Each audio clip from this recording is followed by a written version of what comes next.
Hello, friends. Welcome back to the good world. My name is Brother Seth, and I am here today with my two very wonderful guests. I'm really excited to have them. We have the Reverent Mother, Annalouiza Armendariz.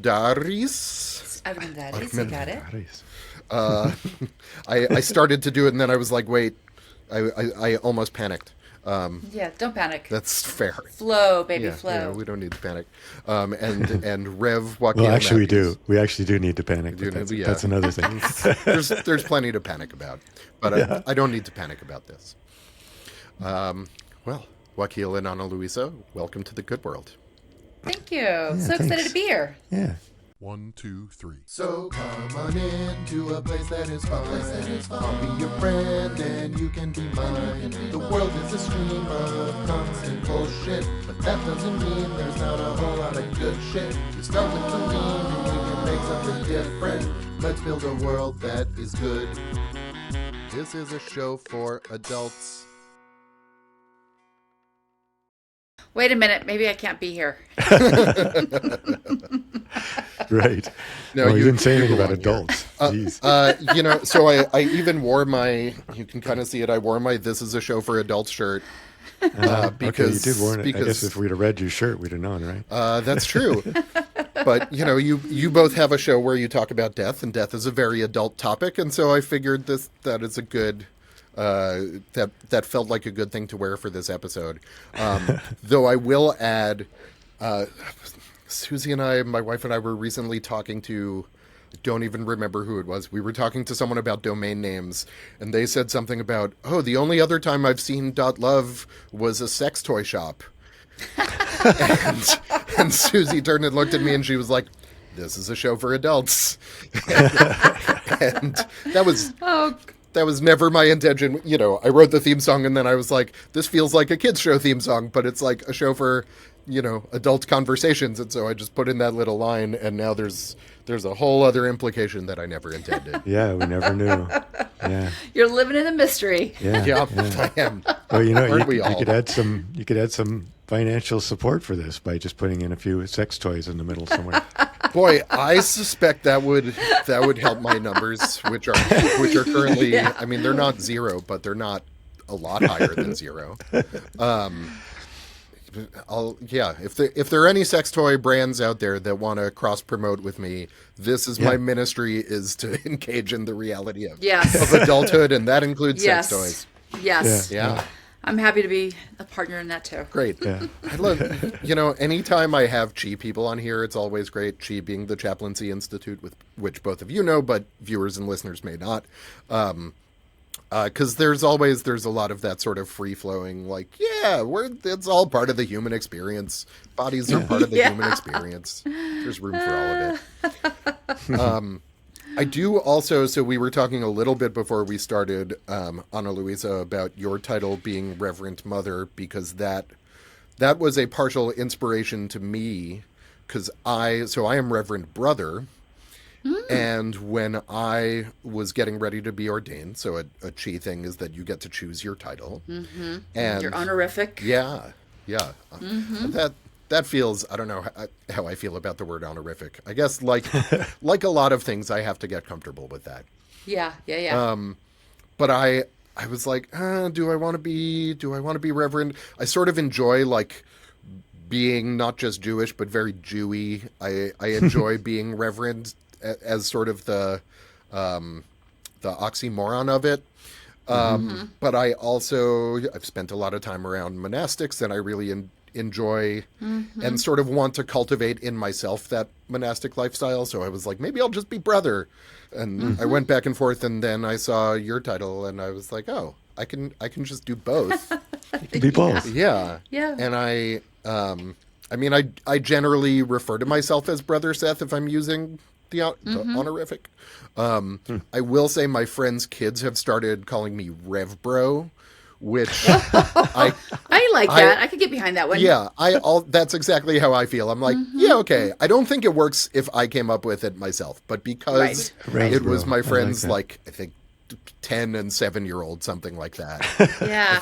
I love it. Yeah, you could really confuse people by throwing Rebbe in there too. That's true. Although when for ordination, when we had to pick our honorifics, we were told that we couldn't choose something that is specifically affiliated with a particular tradition. So if I wanted to be Rebbe, I'd have to go to rabbinical school. Yeah, that's a sacrifice. And I've thought about it, but I'd have to learn Hebrew, and that seems very hard. Yeah, it is. Like, I'm decent at languages, but that's a very different language than I am accustomed to. Anyway, I am delighted to have you both here. Thank you both for being here. I guess to start with, can I ask you to give sort of a quick overview of your show, which I had the honor of appearing on several months ago, a while ago at this point. Yeah.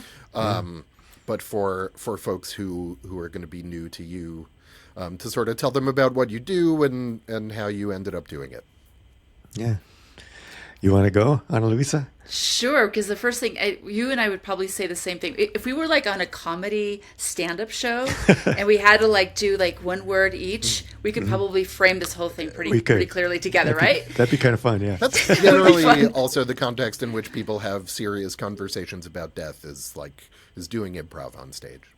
Yeah, it really is. On stage, yeah. But our history is that we started talking about the subject when we were in seminary in the Chaplaincy Institute, because we would be asked to do certain, dyads and talk about this. And Wakil and I always had something death related to discuss, right?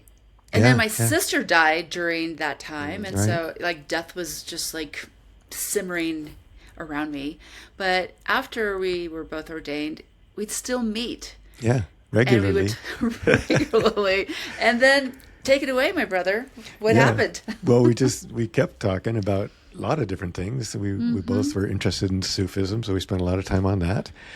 And then, at one point I think we were talking and you said something like, this is such incredible work that people don't talk about this enough, and we should start a podcast. And I said, oh, that'd be interesting. And so and then a podcast class came up in our local continuing ed thing, and I took it and I fired it up, and 90 episodes ago, more than a year ago, 10,000 downloads. We're like, we're up and running and having a great time, and every single one is just remarkable. That's incredible. Really, yeah. So it's end-of-life conversations. End-of-life convos. Yeah, and it's a real big wide spectrum of different subjects and different people. Death-related topics. Yeah. Anything to do with end of life, no matter what part of it, before, during, or after. Yeah. Well, and it touches lots of things, right? Like, I mean, it's possible we talked about this when I was on your show. I don't remember. But in Buddhism, there's a major teaching called the 5 Remembrances. And this is, at the very least, I know Plum Village monastics recite them sort of internally every morning when they wake up. And when my Buddhist practice is going well, I also remember to recite them every morning when I wake up, which is not all the time. But the first one is, it is my nature to grow old. There's no escape from aging. Second one is, there's no escape from ill health. I will become sick. And the third one is, I am going to die, and there's no escape from death. And so there is, I really, something that I appreciate about that teaching is the way that it's being aware of death, and the fact that it is there, and not avoiding it, enables us to be more present in our life and to live it. And I think, it's I guess that is also something that's easier said than done. It's very easy to get caught up in things, but I think if you can get that balance right, you're sort of like, impermanence is everywhere. And so let's enjoy this thing that we have while we're here. Yeah. No, it's so true. And, I love that we, on a daily basis, are interacting with this concept of, how do people understand death in their personal lives or talk about it? And so since we talk about it all the time, our families talk about it, our friends get to talk about it. And our whole dream was that more people would become comfortable talking about it and remembering that we are going to die. And it's okay. Like, let's have a great day today. Yeah. And plan for that death. Yeah, and be ready. Yeah, that was the other part. Mm-hmm. Yeah, and helping people find their way toward what that means for them, and either in day-to-day life or in their families or their communities or their cultures. Exactly what is that? How does that apply to what they want to do with their life, or how they want to plan for their end of their life. Yeah, so that's been really fun and important. And I was just telling somebody, or talking about this the other day with somebody, like you said, we talk, everybody we talk to, this is where our conversation ends up. Sorry, everybody. Not sorry. Yeah, you're not sorry, sorry. not You don't sorry. need to be. I asked the question, remember that old game show, or maybe it's still around, even the Family Feud or whatever? Yeah, it's still around. Where they'd have what were the top answers to this question, right? And the question that we always ask, one of our questions is, how do you resource yourself? When you're working in this world, in this realm especially. And the number one answer is get out nature. Get into nature. Yeah, every time. Not every time, but that's pretty much the top answer for sure. So if you're ever on Family Feud and that comes up, be sure to make sure. Remember that. I can picture Steve Harvey coming to me with a microphone and saying, "Okay, how do you resource yourself when you're working in the death industry?" Space. Yeah. Yes. Yeah. There you go. Great. I do really appreciate that both of you said it's really fun, and I'm not like pushing back or disputing that, but I appreciate it because my first thought when you were saying it's something, you and your family and your friends and everyone you're around, you talk about death all the time. My thought, I wasn't thinking for myself, what a bummer, because I do that too. But I was thinking about the fact that a lot of people would respond by saying, oh, that's such a bummer. And I think there is something where when we're avoiding it, it is a bummer, right? Because you're avoiding it and you get reminded of this thing that you're avoiding and that takes you down. But when you let yourself sit with it and you just kind of recognize, yeah, it's in the room. There it is. It doesn't weigh as much, right? It doesn't take up as much space. Right. And it can in fact be fun. It can. And it's funny because I always complain that I don't get asked back to certain homes for dinner parties because I always talk about, death and dying and white supremacy. Like, I'm like, hey, like, have another glass of wine. Let's talk about this, because that's kind of interesting to me. Or what's your thoughts? And so I was like, oh man, it's such a bummer. I don't get asked out much because of my death stuff. But what I also realize is that I think last week we had somebody and we talked about ghosts. And I think my next thing will be like, let's pretend you do get to come back and be a ghost. What's your power, right? Because people will talk about that, and then we can make it fun to talk about being on the other side. So I think that's my new takeaway. Oh, that's a good one. Yeah. Yeah. Good way to do that. Yeah. I have been watching, and What's Your Power makes me think of this. Have you seen the TV show Ghosts? Yes, the British one? So there's a British one and an American one. I watched my whole way through the British one, and now I'm on the American one. Oh, I didn't know. So no, the British one. Oh, yeah, the British one is great and definitely heartbreaking at times.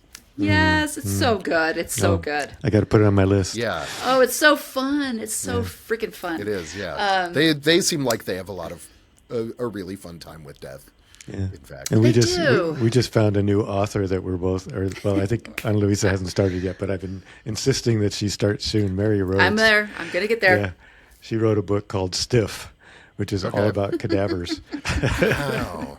It's just, she's a scientist. I mean, she treats it scientifically, beautifully, rigorously Mary scientific and objective, but she has a great time with it. She cracks me up. Half the time I'm grimacing, and the other half the time I'm laughing my head off. Yeah. I love it. And it just goes back and forth, and it's really, really well done. Yeah, that's and she has several other really similar books. She has one about afterlife, which is called Spook. Yeah, I can't wait to get into these. Yeah. Yeah, that sounds fantastic.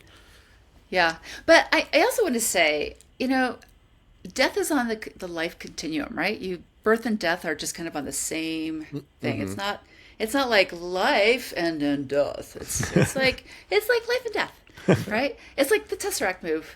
So, I was thinking about that because I have spent my entire life really thinking about it. Even as a kid, the books I read, the dead animals I'd find and bury, like it was all kind of a natural understanding that this is just a moment. This is transitory. And, but I was telling Wakil, there's this guy that asked me he asked me to take his phone number a year and a half ago. He's I see him when I'm walking my dog, and I was like, no, man, I don't have my phone with me. No big deal, like whatever. And about like a month or two ago, I happened to be out, and I was like, okay, it's later in the morning. I see him. I'll stop and talk to him. And so, what do you do? How are you doing? Whatever. What's your day look like? And he said it was really interesting. And then he said, well, so tell me about what you do. And I was like, yeah, well, I'm a chaplain, and I also work at a funeral home, and I have a podcast about death and dying. And he recoiled. He literally did this. He's like, oh my God, that's disgusting. And I was like, I should have told him that a year and a half ago. Like, oh my God, this would have made it so much easier. And because now I do not see that dude at all. So I'm like, that's a good litmus test. Yeah. I'm trying to date, and yet, like there's a lot of people who are like, no, thank you. Yeah. I love this image of like you walking down the street and you see him in the distance and you're like, oh no, do I turn? And then you see him like cross the street and run away. Yeah.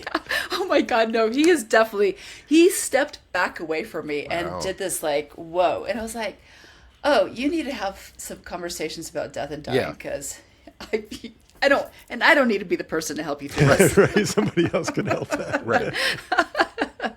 Yeah. So anyways, yep. Death and dying. Yay. Yeah. I remember we had one guest on who did a first words and last words as a linguist, kind of, what are the... I love that. That was such a great episode, because he was really comparing the two and showing that they're similar. One goes one direction, one goes the other. Yeah. What do you call it? It was the interaction window or something like that, where, when we're young, we start to make faces and noises Babble and grumps and stuff, and then eventually babble and eventually words. And it goes the opposite direction when we, and in our dying days, where but we're still communicating.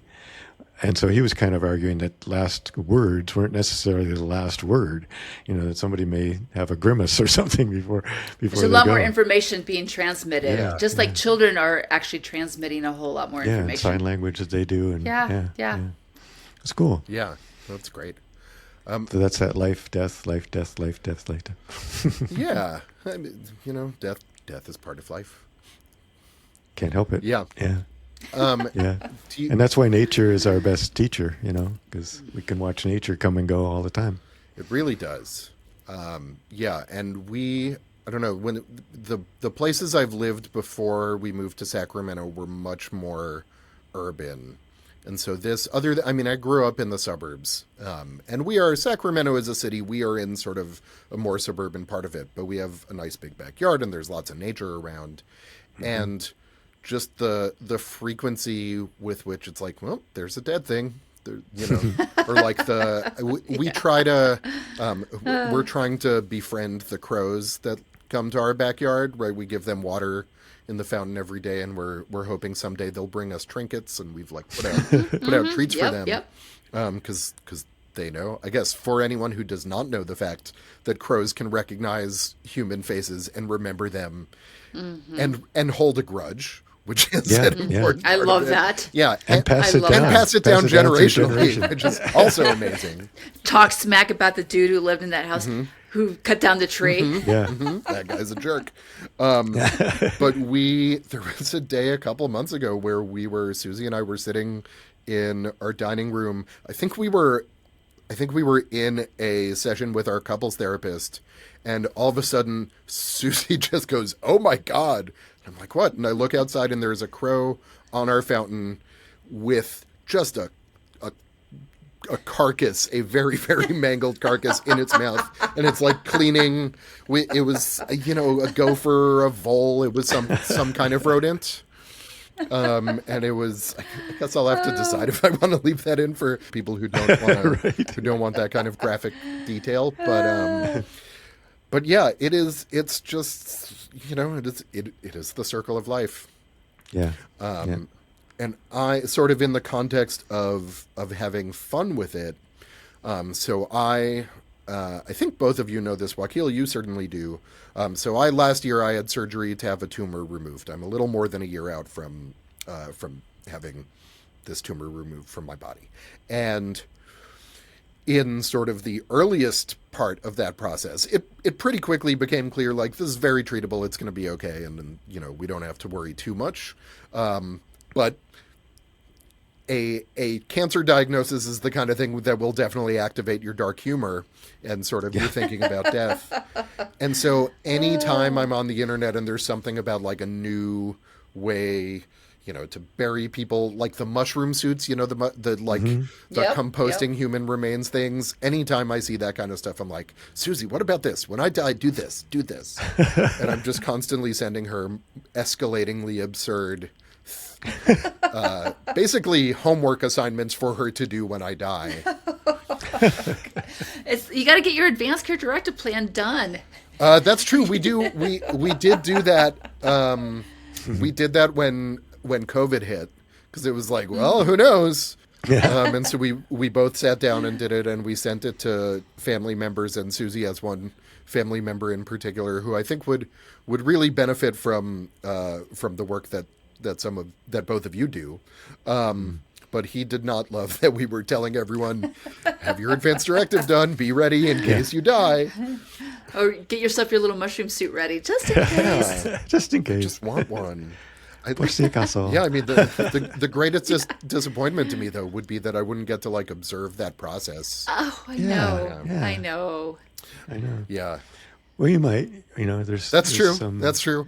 Well, if it's a suit, can we wear it for a little bit and then activate it after you're dead? That's an idea. Go to a Halloween party. You come in as your mushroom outfit. Like, yeah, that's a really good idea.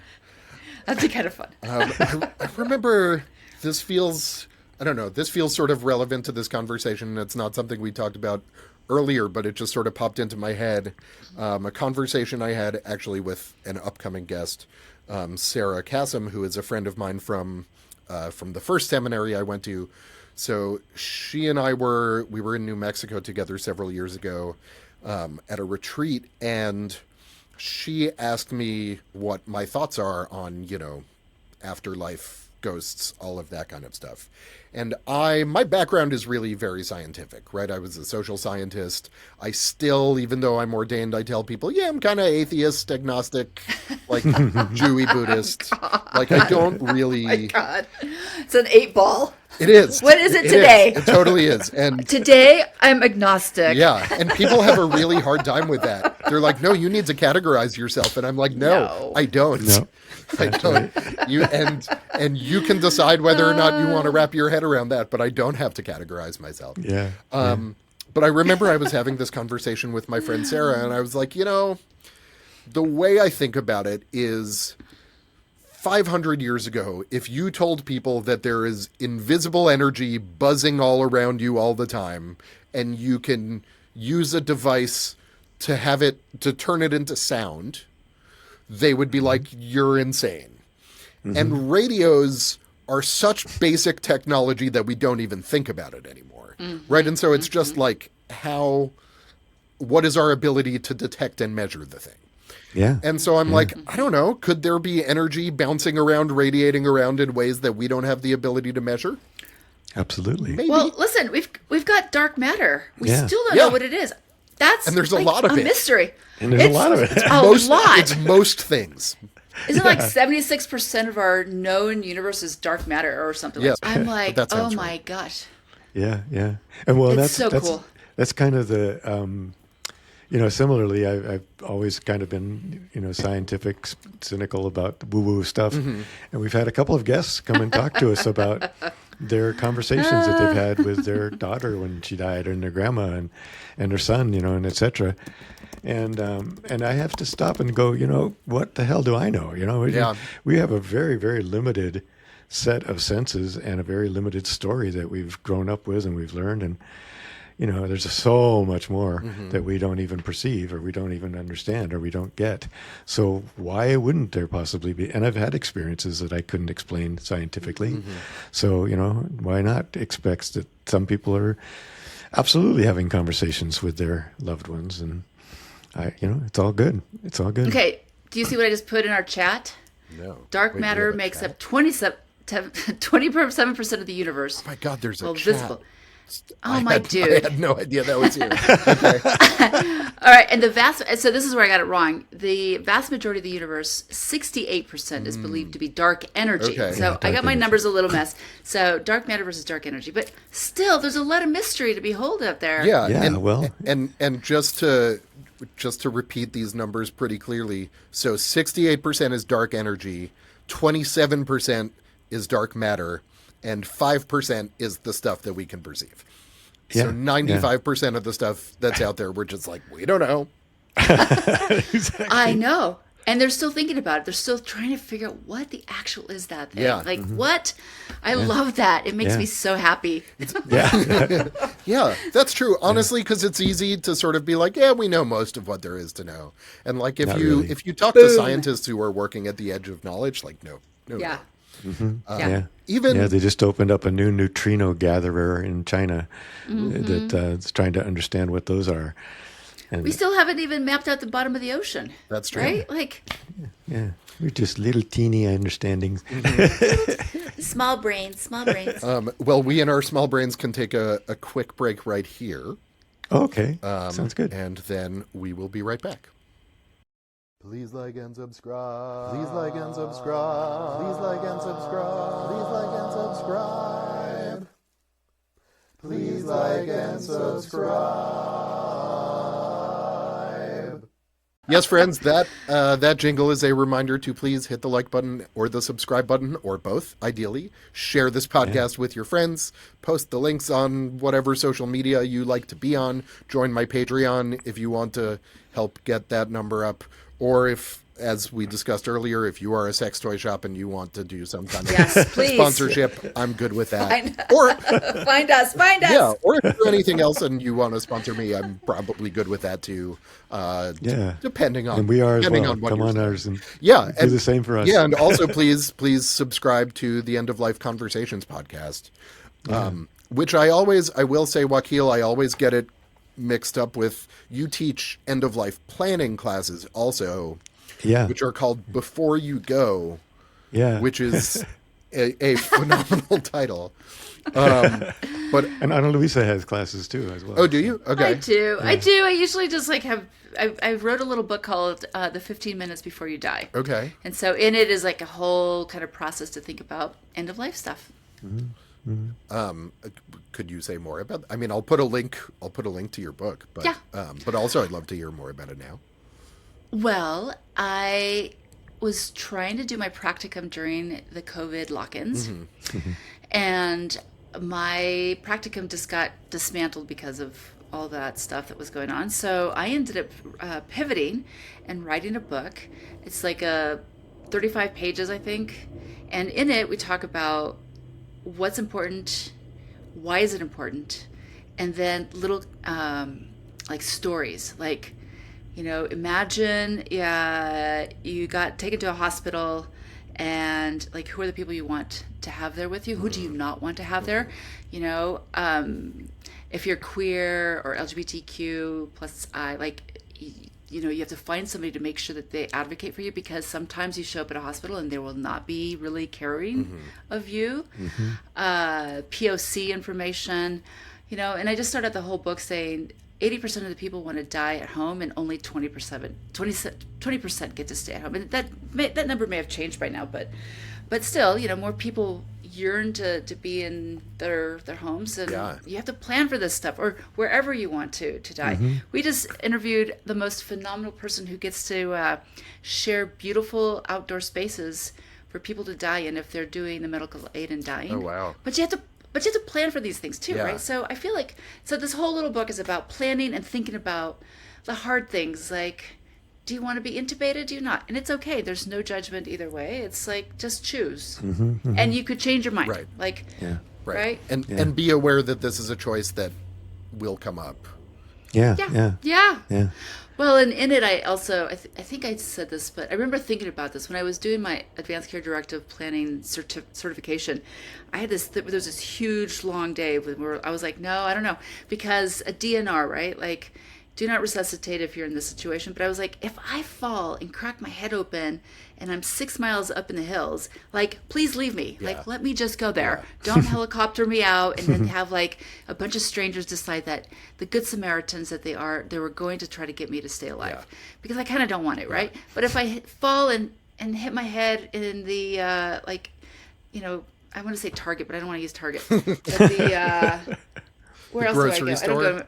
The grocery store. The grocery store. Brandless, nameless, right. Grocery store. Yeah. So I go to this grocery store and I fall. Please call 911. Like, it's okay. I can make it to the hospital in 2 minutes flat. Like, you know, I probably could be okay.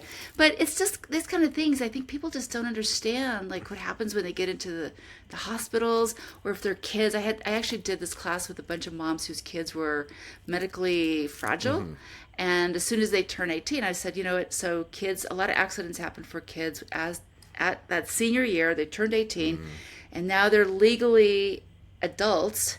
And so if they do something that's silly-willy and they get hurt and they're in the hospital, you actually don't have a say in how they're treated. Yeah. Unless your 18-year-old has an advanced care directive plan and makes somebody the person who will speak for them. And so, you know, lots of stuff to think about. Wow. Yeah, and the class that my class keeps growing because I keep learning new things. But I try to be very comprehensive about all the little things that we don't think about until we have to deal with somebody who's died. And that you can therefore plan ahead and get all those things taken care of before, so that it's an incredibly wonderful gift to give to your next of kin or whoever's going to be taking care of you. Yeah.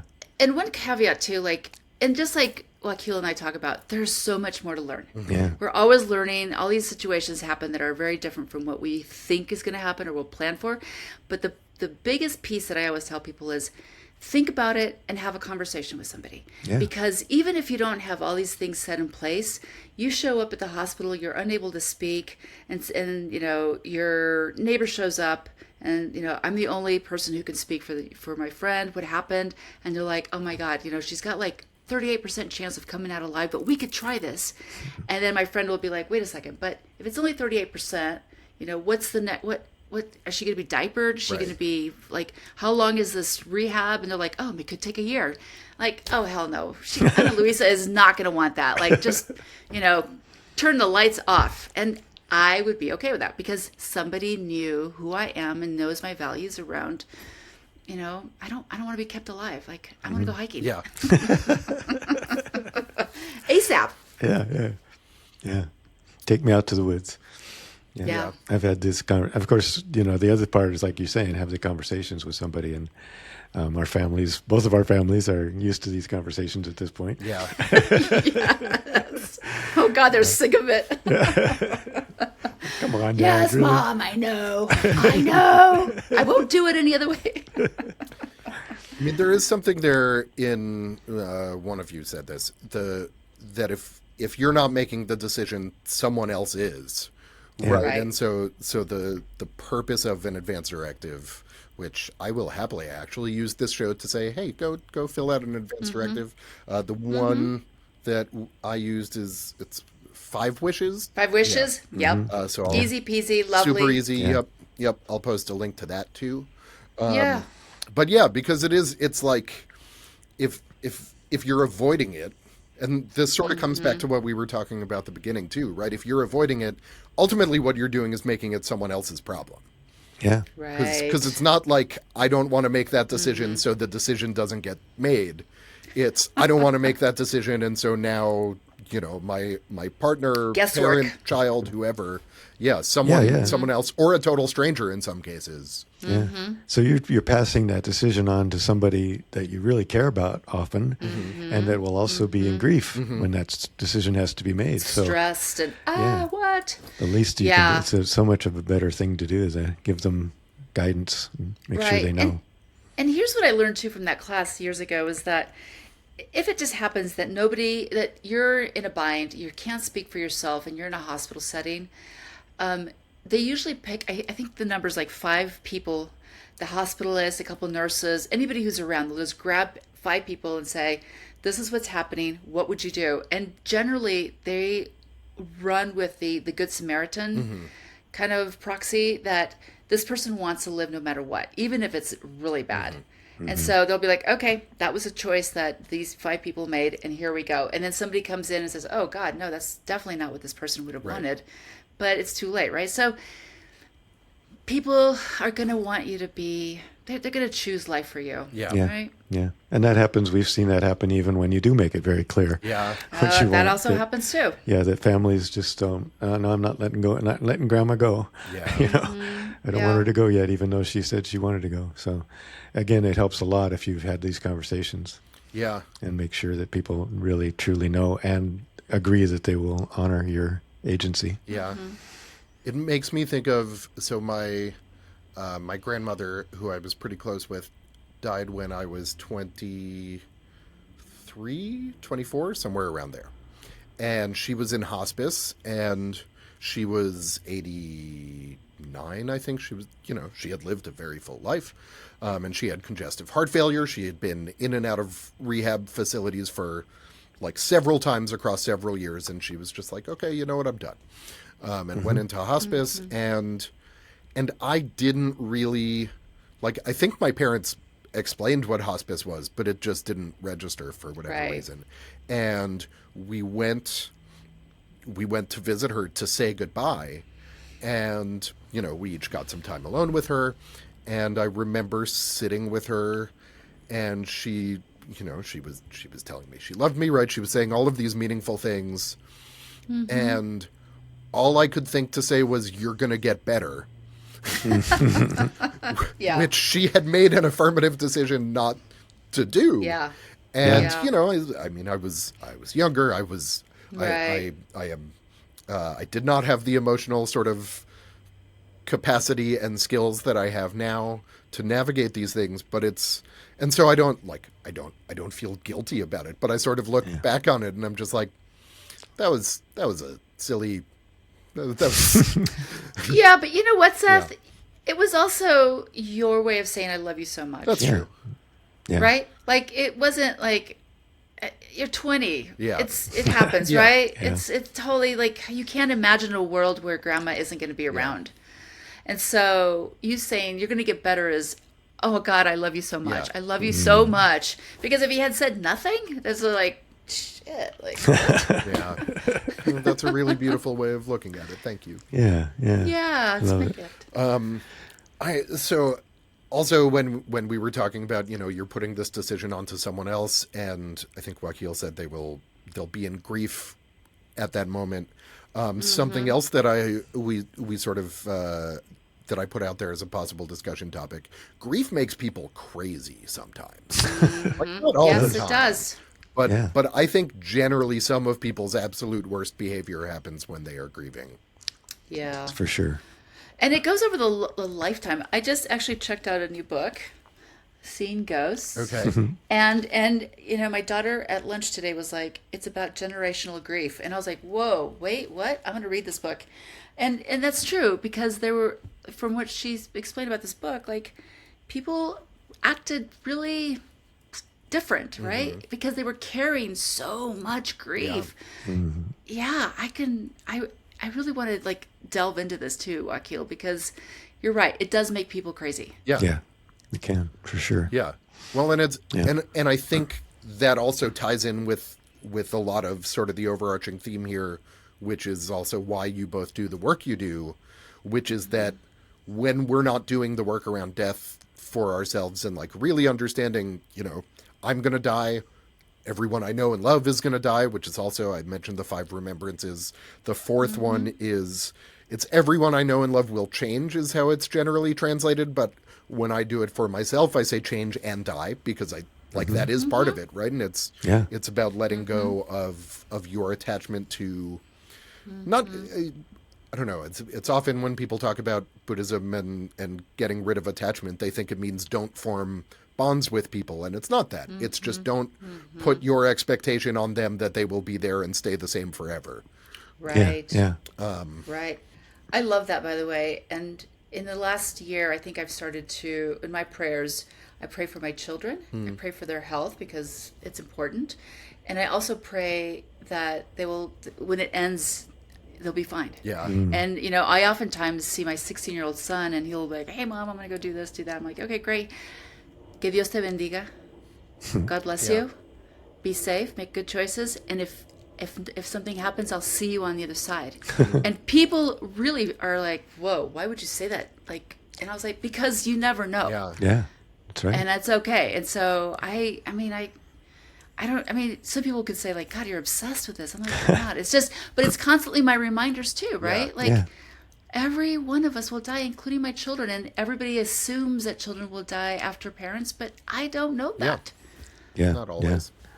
indeed. And that's one of the hardest things that we hear about. So Yeah, It is. yeah, and part of what you said too is really true, that part of the reason this is so hard for people and can make people crazy is because we don't talk about it, we don't deal with it, we don't ritualize it. We can, and we could, and we should find ways to make this a part of our day-to-day life. Day-to-day. Yeah, and remembrance. And how do we ritualize the fact that it's fall and things are dying? Just be aware of that in our day-to-day life would make it a lot easier for people to understand what grief is, feel it, and not be overwhelmed by it. Yep. And Wakil, Practice. I will go back to Patty from Mexico City, who I will never forget that she said, you have to practice the small griefs on a day-to-day basis so that your container will be big enough to fill the big griefs and you'll be ready for it. Yeah. And I have never forgotten that, because I'm like, when I'm driving, like I just got back from a really long road trip and I mourn the loss of all those animals that get hit. Yeah. And like I will literally like well up with like, I am so sorry and I see you, and and it's like that's my way of practicing, like acknowledging that there's a death and not just going by. Wakil, as a Sufi, like all those times of breathing, like there's life and it's gone. There's life, it's gone. And so I think that is true. Like the practice of acknowledging small deaths continuously creates the container for having it ready for the big ones. Yeah. Democracy dying. Okay, I think my container is a little bit too small yet, but I'll work on it. I do also your point about we need to sort of ritualize it more and sort of have this practice. Both of you sort of said things to that effect. There is an extent to which that is also I don't think it's just an American problem, but sort of there are plenty of cultures around the world where, people have an altar where they have pictures of their ancestors, right? It's very common in Latin America. It's very common in Asia. I know less about African rituals, but I imagine there is a version of it there as well. And all of these places obviously are very diverse, very, very large umbrella categories. But having the ability to sort of make that daily offering of like, Can you hear me? Oh my God. I can hear you, but I can also hear that music, and it's very lovely. It's my phone, and I don't know where my phone is. I actually lost it a couple hours ago, so I have no idea where it's at. So okay. Well, take it off when you edit. Yeah, that's fine. At first it was very twinkly, and I was like, "Oh, is this the music telling me that I'm on my way out?" Yeah, God has come. Yeah, but being able to sort of sit and I've talked about this again. Like I have this very sort of scientific atheistic grounding, and when I meditate, I have in my shed. I had actually stopped lighting candles for a while, because I was like, well, I just need to practice sitting on the cushion and doing the thing. And then literally just within the last week, I'm like, you know what? I'm going to start lighting the candles again, because it's part of the ritual, and I have a whole altar, and it's got all kinds of weird stuff on it because I'm a weird person, and the things that I sort of want to highlight are the things that they are. But there is a section on it for ancestors, and it's just like, it's just a way to be like, I honor you, I miss you, I love you. And doing it in that small way on a daily basis, right, I think makes, as you're saying, creates more space for the bigger ones when they hit. Exactly. Right. And going back to your point about lighting candles and stuff, sometimes fire is not what is needed. Sometimes it's water. Sometimes it's like a little piece of a tree, or whatever, greenery. A candy bar. Like, Yeah, I was going to say a piece of I mean, I've chocolate never came done into my that, head, but I always, it's funny how we get this, like, it's got to be a candle. Yeah. It's like, you know what? Sometimes it's like a shot of tequila. Right. There, I said it. That's what goes on my mother-in-law's altar for sure. Yeah. Yeah, the first time, I don't know if I've talked about this on this show. Susie's mom died. We just passed the 9th anniversary of it, and we had been together for. We had not been together for even a year. We had been together about 9 months, and we were living in D.C. Her parents were in California, so I met her parents once before her mom died, and I've gotten to spend a lot of time with her dad since then. But and also, it was a very weird moment in our relationship where I was panicking about commitment. And so I was like, well, this relationship is going really well early on. And so I either need to break up with her or I'm going to have to marry her. And Susie... It's a binary. Right. 9 months in, this is your choice. And Susie makes fun of me for that. And I say, well, I was right. Because it did end up being one of those. But it is, it is hard that the one time that I met her mom was sort of when I was in this very weird place emotionally. But we flew out to California, and the first time I met her entire extended family, who are now my family, was when they were grieving the loss of their sister, daughter, cousin. I met my brother-in-law when he was grieving the loss of his mom, right? All of these people. And my two biggest takeaways were, this was an amazing woman who was loved by everyone. And these people drink a lot of tequila. I was quite impressed. Her mom was Mexican, and that side of the family really loves their tequila. And her grandfather on that side, who is no longer with us, who was he was in his late 80s, and he's just throwing back shots. And I was just like, okay. He's like, here, have a shot with me. I'm like, all right. Yeah. Good for you. Good for them. Good for all of us. Yeah. Medicinal only. Yeah, it is. But, and we just had, less than a month ago, there was a family reunion for that all of the Ruizes.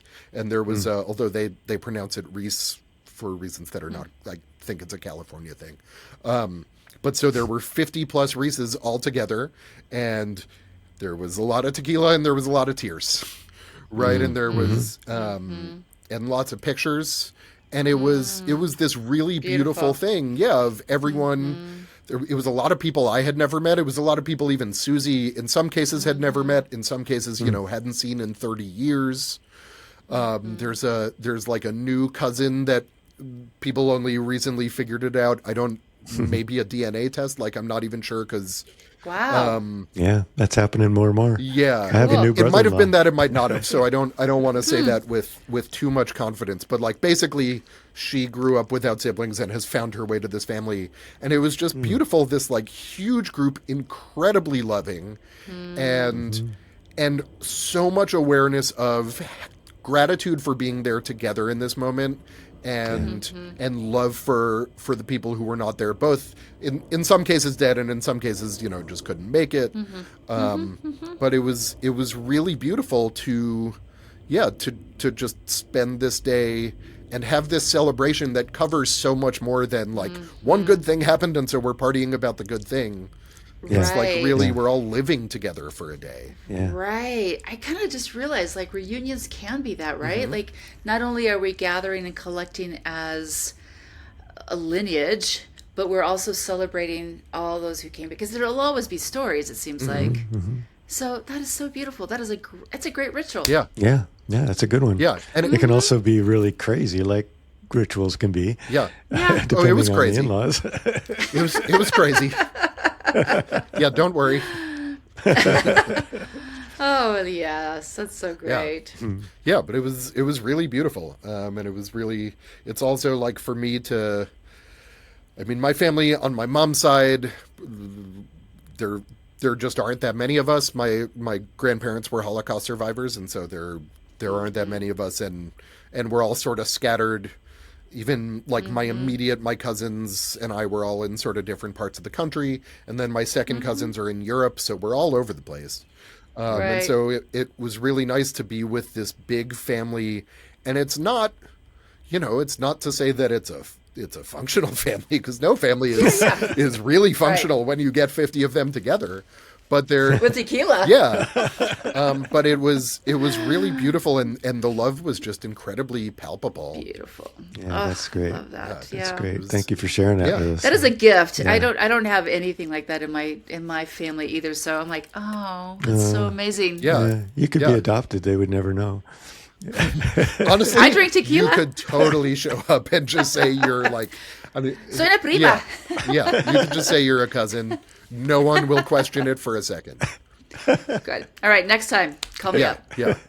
I will be sure to do that. Honestly, the only part that works against you is that you don't live in the Pacific time zone, because pretty much everyone is in Northern California, with a little bit north, but mostly Northern California. She just drifted a little east, She Yeah.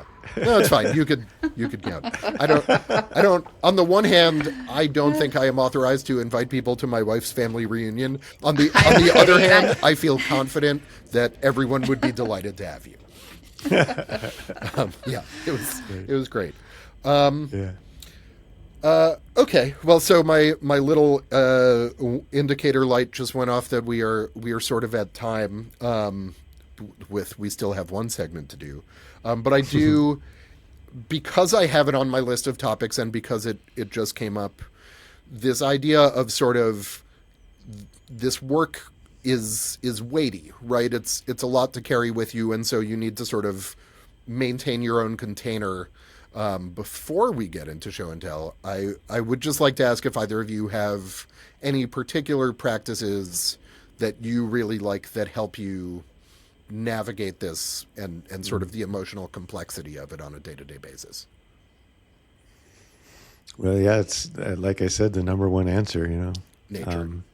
Get into the woods. I have a lovely little arroyo nearby that I love to go sit with, and also I'm near the Salish Sea, so I get to go sit with that. And those are pretty much that, and just breath practice and meditation, and making sure, especially right now I'm in a caregiver position, so it's especially important for me to be able to take time and just be in the silence and the stillness and the quiet, and have time to myself. So. Yeah, that's important. It's one of the most important things, I think, in any world, any life, but especially when you're doing caregiving. Right. I would agree. I need a lot of outdoor time, and when I get really cranky, my daughter's always like, "Go for a hike! Go for a hike! Get out of here!"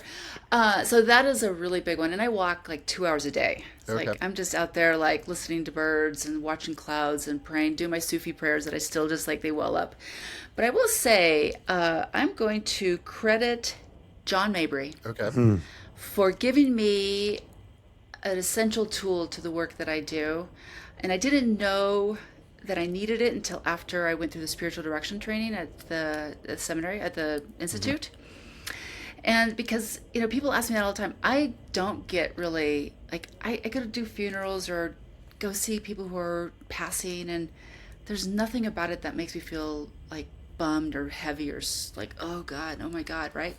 Because I really truly believe that I've trained my spiritual body to be the conduit. Like, all right, here I am. What do you need me to do? Because I don't, what's needed. And so then when I leave, then I'm not carrying anything extra. I'm just like, it's yours. Yeah. Like, you take care of this. I got to go, do something else. So yeah. And, the breath. And I have to tell you, I just got this poetry book this last week. Okay. And I do want to share a poem, because poetry is also very It's a way that I resource my spirit. Okay. You know, Should we maybe segue into conceptual show and tell or an actual thing? And that's but I why- want to show. I thought it was gonna be your show. That's fine. No, She gets two. Yeah. I don't know, but you know what? Here's the thing. So I want to tell your listeners too. Like, death is hard and it is heavy at times, and it can also be sweet and jovial, and like Wakil and I, you know, we laugh, we have great times together. We have sad times. We also talk about, you know, the losses of friends and family and such. But I just read this last night for the first time, and I'm going to read it through. But it made me want to like cry last night. It's called Karma Affirmation Cistern. Don't be afraid. Keep going toward the horror. That's the title. That's the title. By Gabriele Calvoresi. Remember how you didn't fall yesterday? Even though you thought you would? Life can be like that all the time if you let it. Remember all the balance beams and the room full of stuffed animals at the children's hospital? How scary it was. Always dark. It was meant to be comforting, but you knew better and survived it. That gauntlet of stuffed animals leading to the physical therapy room. So long ago. When you learned it's okay to hold out your hand and help someone up, no matter what the factory or the nurses tell you. A good thing to remember is that life is an equal amount of donut shops and roadkill every day. And if you see the deer get hit, you can call the tiger rescue group and the deer will become tiger food. Sometimes the things that matter to you won't matter to anyone but you. And that's redemption. The poem that means nothing to anyone but you. Like how your life was. Like your bones that you kept safe and the meatloaf you hid in the corner of your mouth so it wouldn't get stolen off your plate. It is true that sometimes you want to take the food off of other people's plates. Let that sink in and then remember, it's okay. To know that you're part craven smuggler, part thief. Maybe if you know your animal, really know your animal, you won't become a builder of factories or slave ships. Maybe instead of building a ship somewhere in your body, you just let yourself feel the pain and humiliation.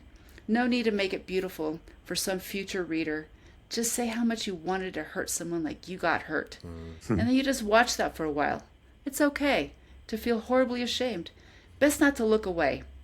The gate to joy is past that factory and past the reader. And maybe it's past your last breath on this planet. There's nothing you can do about it. You come from the cistern of brutality and hunger, and you're the resonator. Just breathe. Wow. Right? Yeah. Wow, beautiful. And by the way, we always end our podcast with poetry. That's true. Almost Yeah. always, yeah. Because Anyhow. because that's how we are. We just like poetry. That's beautiful. Thank you. That's way Isn't cool. it great? That was great. It was What is the book? Well, I subscribe to poetry. It's Okay. just a little poetry journal with Oh, new okay. poems and stuff. But I'll send it to you. But, you know, I realized when I read it last night, I was just sitting in my dining room, and I loved how don't look away. Don't look away, right? It's brutal and it's a donut shop. Yep. I think that's what resonates with me when I think about resourcing. It's like I will still pull over and pick up roadkill and try to bury it sometimes. And then I will go on to Love's and have like a freaking cappuccino with lots of sugar. Or tequila. I don't drive and drink. But That's wise. When you get home. Yeah, we endorse drinking responsibly here in the good world. All right, anyhow, okay. let's move on to our final segment. It's conceptual show and tell, or an actual thing. It's time for our final segment, conceptual show and tell, or an actual thing, in which I ask my guests to do show and tell with a concept or an actual thing. Wakil, do you want to go? Yeah, I'll go since you I sucked up poetry time. stuck in the poet. That's Sorry. right. So you were talking about altars a minute ago, and I don't know if I can. You can see that I have altars all around me, but I also have this altar behind me, and that altar has a lot of really fun things on it. But there was a dear friend of mine who one day said, "You know, you remind me the most this guy, and Hanuman. And so Hanuman ended up on my altar.